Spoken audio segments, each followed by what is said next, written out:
We think you should know that Imperfect Heroes podcast is a production of Little Hearts Academy USA. You're listening to Imperfect Heroes, Insights into Parenting, the perfect podcast for imperfect parents looking to find joy in their experience of raising children in an imperfect world. And I'm your host, DJ Stutz.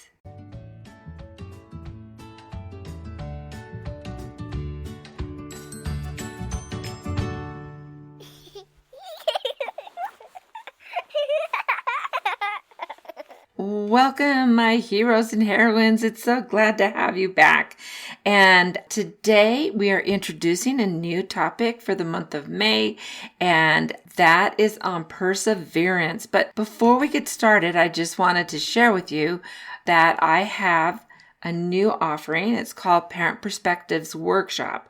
And so this is a no-cost workshop where we gather every fourth Thursday of the month at 1 p.m. Mountain Time to sprinkle just some wisdom, swap stories, and tackle some of those highs and lows of this wild ride that we call parenting.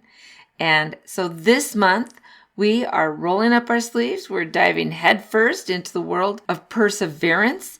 That's what our topic is going to be on the next Parent Perspectives. So if you can't make it to the live, it's fine. We will post the replays, but the lives are more fun. You can interact and stuff if you can make it, but it's at no cost to you, along with the Imperfect Heroes Insiders, which gives you like added content. And I've got book reviews and songs that you can learn and sing with your kids, not only to build your relationship with them, but to help them learn some things and be a little bit ahead of the game in their academics. So it's a lot of fun. So both of those are available on the website. It is www.littleheartsacademyusa.com, and you'll find both of them there. So look forward to seeing you. All right, well, let's get started. When we talk about building that value and skill of perseverance in our kiddos, they are not the only ones who need to remember to persevere when the going gets rough, right? It's so easy for us as parents to just give up when our kids give us those big challenges. So I want you to just kind of picture this. You're knee deep in the trenches. You're dodging meltdowns like a pro. And then it suddenly hits you. Perseverance. It's not just a fancy word. It's a magic key to survival in the chaotic circus, I guess, that we call life. And so let's face it. Teaching perseverance is not a walk in the park. It's more like running a marathon. So let's talk about perseverance. I think we all have something that comes to our mind with the topic.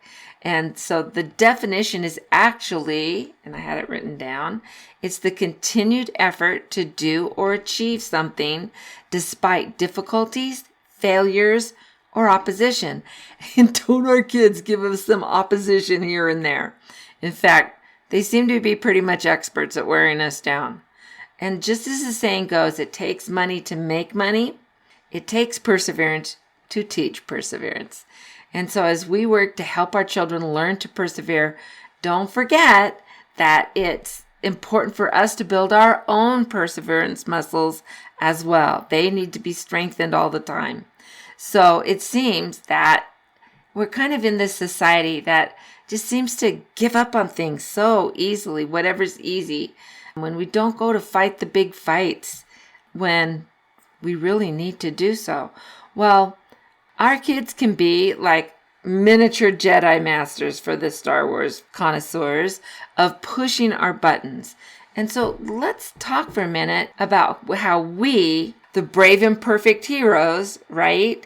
The guardians of sanity, can master the art of just never breaking down.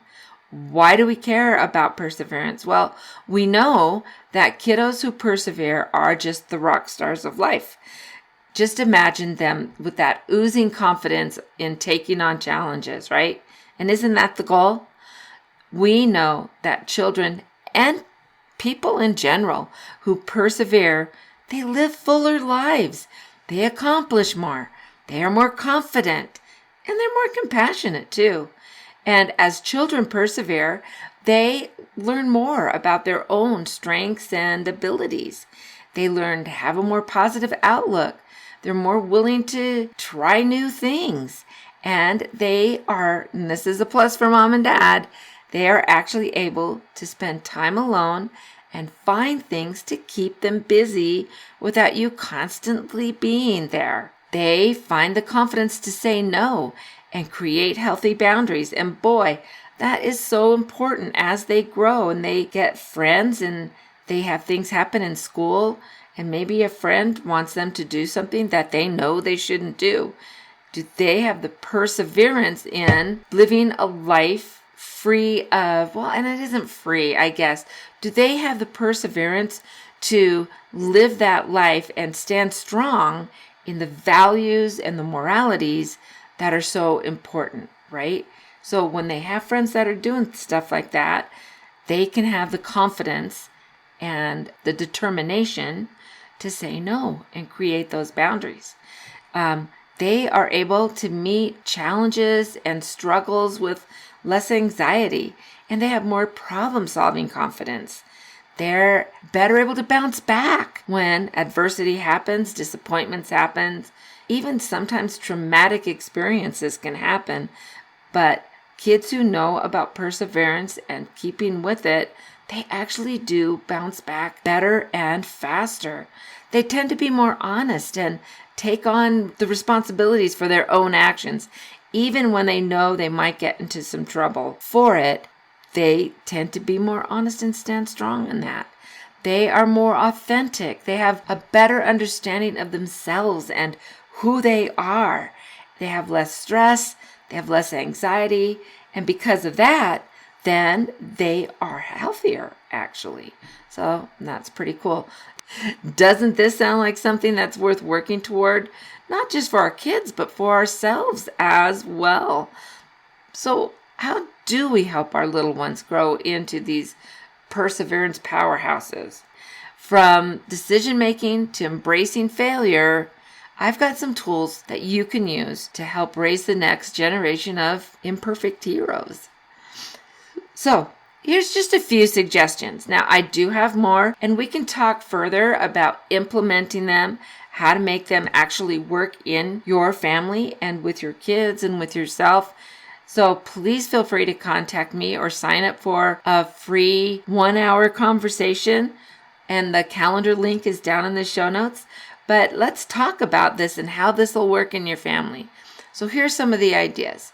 First off, we want to encourage them to make the decisions that are going to affect them. So it could be things like how they spend their own pocket money, what clothes they are going to wear, and when there's several things that need to get done, what are you going to do first? Those are some of the things that can help them get started. We want to teach them that their decisions have consequences. Seems like we have some youth and people in our society that have forgotten that concept. And so we want to remember that consequences are not always bad. There are good consequences too. So if we work quickly and we get our room clean or we brush our teeth and get dressed or whatever, we'll have extra time to maybe go outside and play, read an extra story, that kind of stuff. I know when I was a kid growing up, and with 7 of us, well, and there was really 6 for most of the time that I was growing up. The youngest didn't come till I was almost 2 weeks before I turned 17. But when I was a kid, our big deal was on Saturdays, we all had chores to do. And we wanted to get those chores done as quickly as possible because the consequence of that, getting it done right, Mom had her standards, but getting it done right, getting it done quickly, then we were free to hop on our bikes and go and ride around the neighborhood and create all kinds of other kinds of mayhem. But we had a blast, and that's what we wanted to do. That was the consequence of getting things done right and getting them done quickly. quickly. So there are good consequences and there are bad consequences. So plan for the consequences that you want. How do you want things to work out? And then make your decision on how am I going to make that happen. So for us, wanting to have a Saturday full of riding our bikes and going to friends' houses and swimming we didn't have a swimming pool. I grew up in Los Angeles, so we didn't have a swimming pool, but we had friends who did. We wanted to go and swim at their houses and stuff. So plan for the consequences that you want and then make your decision on how you're going to get that happen.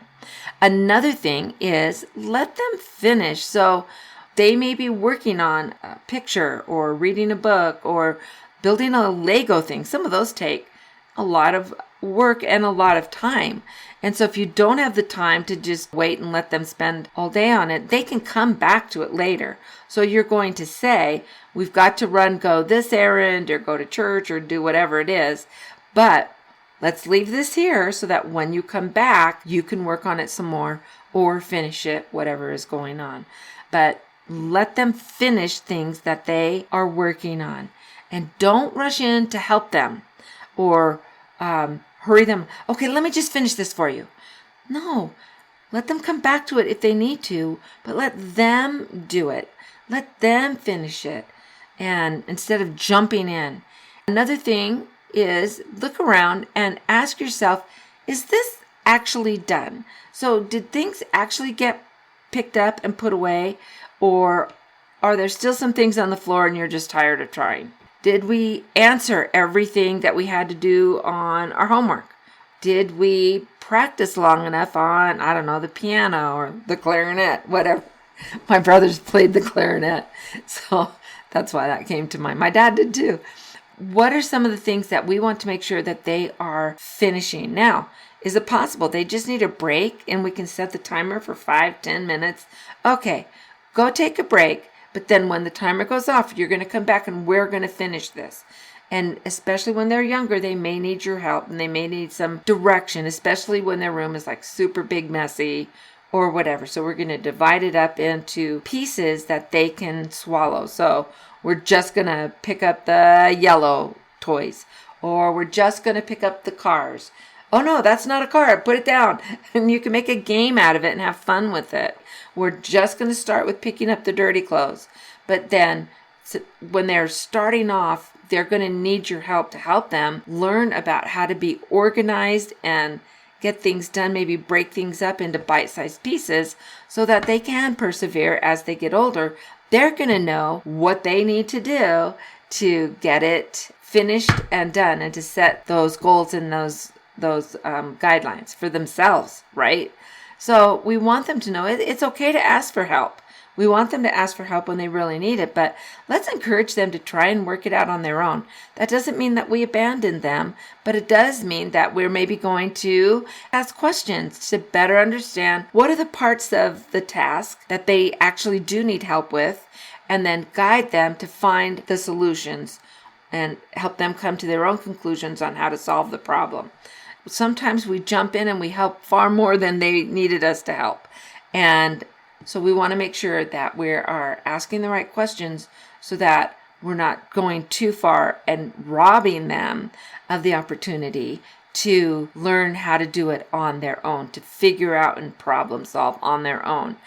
Now, we want to recognize too, though, that sometimes when they ask questions, they really just want to have an excuse to have you nearby.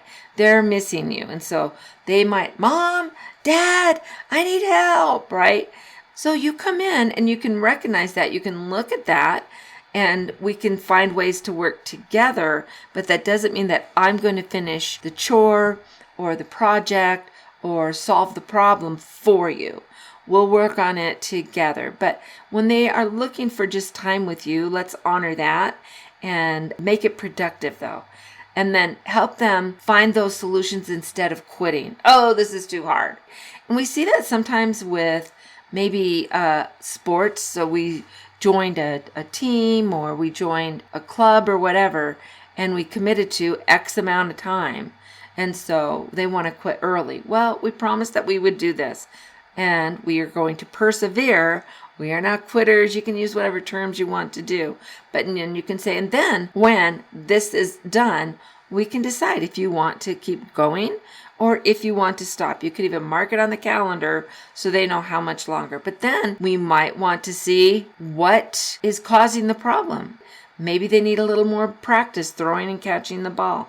Maybe they need to stick with getting their homework done and not stopping or quitting because they're tired. I don't want to do it anymore. Well, let's divide it up into small, biteable chunks, but we're still going to finish it. We can work in breaks.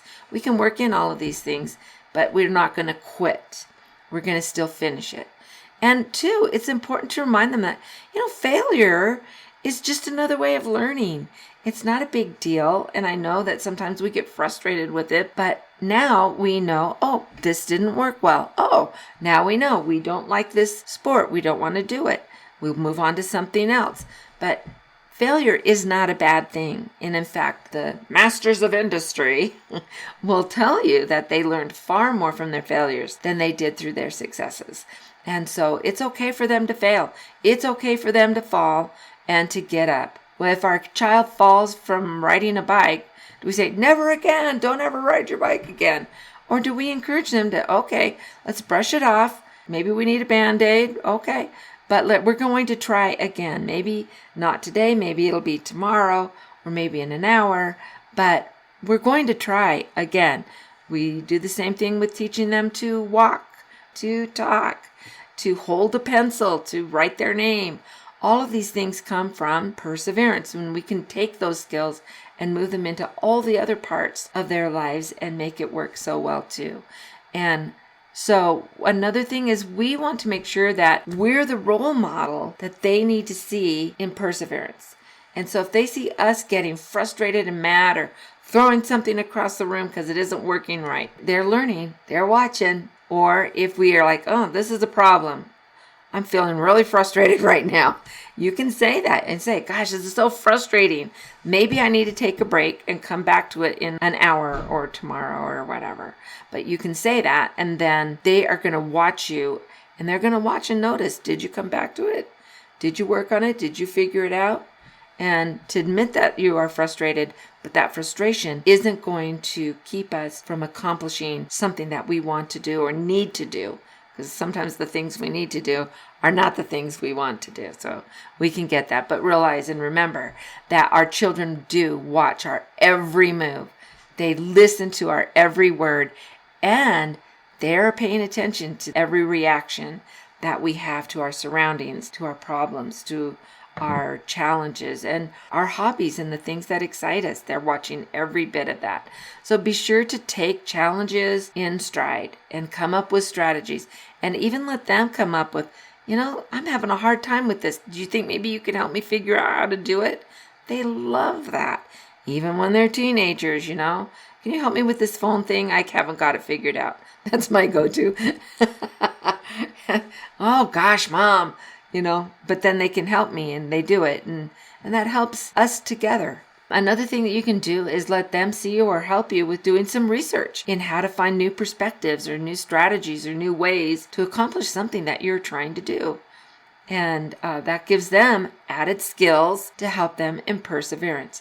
Now, another area that we need to persevere in that I see as a society giving up on things way too often is perseverance in relationships.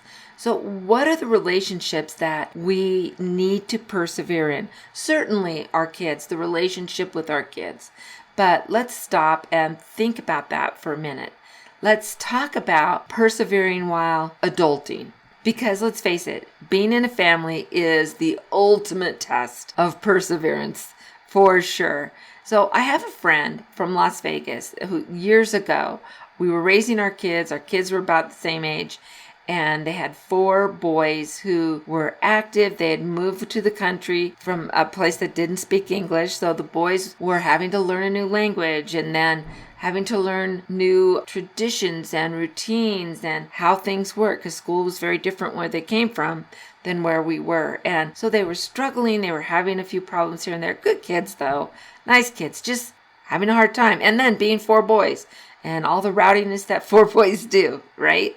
And her husband came to her one day and just said, I'm out of here. I'm done. And he actually said, being a parent is too hard. I don't want to do this anymore. And he left her with the boys. And she worked hard and did a great job in raising them and teaching them. But it was a struggle. It was hard. But she was the one who persevered. He just left because it's too hard, right? I work all the time with parents who they just get tired from all of the challenges of life. And so it's easier to just give in to their kids' demands. Shut them up, calm them down. I've got to get some other stuff done. But then after they've done that for a while, they're coming to me because now they're struggling with kids who are angry and demanding, and they're honestly just incapable of sticking to it and accomplishing the things that they need to do to reach the dreams that we often tell them are so possible, right? We tell them, you can be anything you want. First off, that's a lie. Just wanting to let you know. There are some things that you can do if you persevere, but I will never be an NBA basketball player. I will never be an airline pilot. I will never be a marathon runner. I could do that if I wanted, but I don't have the perseverance and the desire to get there. And so we can have these dreams, but are we willing, A, to put in the work to get it done? Because if not, it's not going to happen. That's just part of life. Or maybe I don't have the physical abilities or honestly the mental capabilities. My dad was a world-renowned expert in electrochemical engineering. I don't have the brains for that.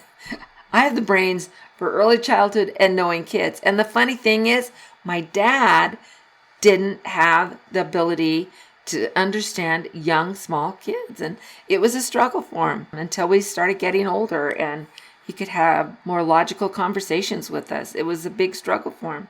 So we're all good at different things, and that's great and that's wonderful. But we can't be anything. So think about that when we're talking about our kids. But we don't want our kids to grow up to feel incapable, that they can't do something if they're willing to put in the time and the effort and it makes sense, right? Like me and playing NBA basketball. Doesn't make sense. It's not going to work. So maybe we need to find another route to use some of those skills and some of those interests that I might have, right? So we want them to understand that they don't want to settle for what's easy.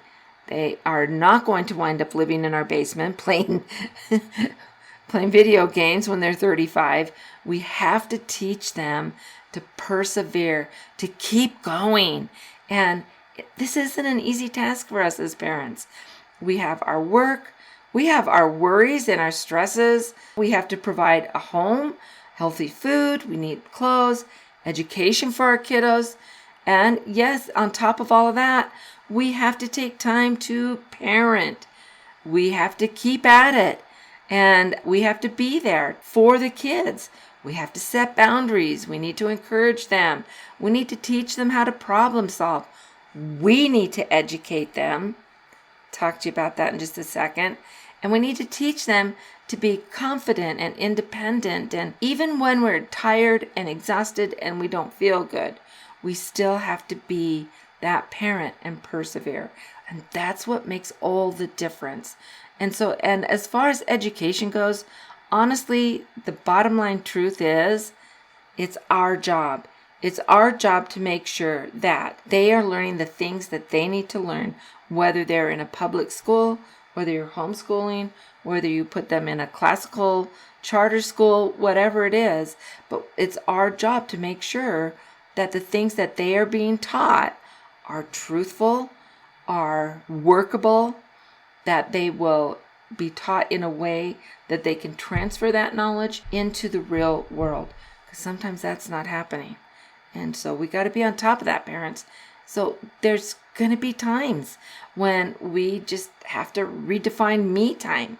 And we have to find that inner peace and joy in unexpected ways. And so I know when I had little kids, a new baby, and other kids running around, and I'd be up at 1 or 2 in the morning nursing a new baby.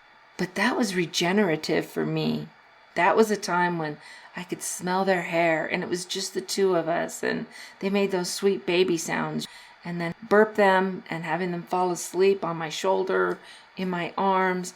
And even though I was tired, I was sometimes reluctant to even put them back into bed, because that was me time. That was a time for me that I loved and enjoyed. There might be other ways for you to find it, but it may not be that you can carve out this huge swath of time to go and do something just for you. For a while, it's going to come back. It's going to happen. It just may not happen today. So we're going to find ways to find that inner peace and joy throughout the day in other ways. And so remember that if we're going to make this world a better place, we're going to have to teach our children who they truly are. And we are going to have to help them look at the world and know that they can be the heroes of their story. Yeah, we all have things that we have to overcome. And there are times when they are going to be picked on, when they are going to be treated differently for whatever purpose. But they can let that defeat them, or they can let that make them stronger.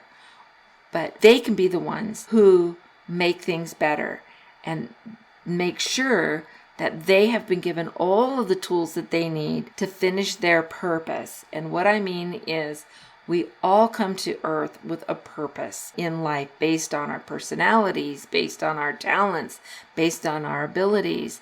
And so to help them find that purpose, and then to help them persevere and finish that purpose in their life, is part of our job in giving them the tools to do that. Then it's going to be their job to persevere and make sure that happens, because we've given them the help that we can, but they have to make their choices, right? The reality is, God does not expect us to be perfect. He doesn't expect us to get everything right, but He does expect us to keep trying and to never give up. And so I'm in the scriptures every day. And the other day I was reading in James, and as I was thinking about perseverance, I thought, oh, this is a great one. But it's in James chapter 5, and it's verse 11. Now, I read the King James Version, so whatever that fits for you. But it says, "Behold, we count them happy which endure." Endure, another word for persevere, right? And it says, "Ye have heard of the patience of Job, and have seen the end of the Lord." That means what the Lord did for him. That the Lord is very pitiful and of tender mercy. He is there for us to help us, but He expects us to endure, to persevere. And so those who succeed in life are quite simply those who chose not to give up. And so there you have it. It's the holy grail of parenting, perseverance.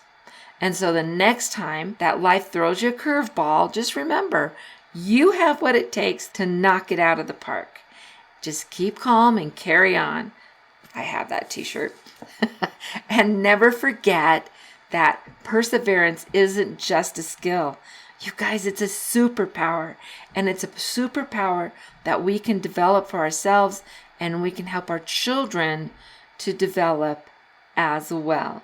And that's what we're going to be talking about in the next 3 weeks for all 4 sessions of Imperfect Heroes this month. But before we move along, I want you to remember, go to the website, register for the Parenting Perspective workshops and for the Imperfect Heroes Insiders. It's not going to cost you a dime, but what you get in return is absolutely invaluable.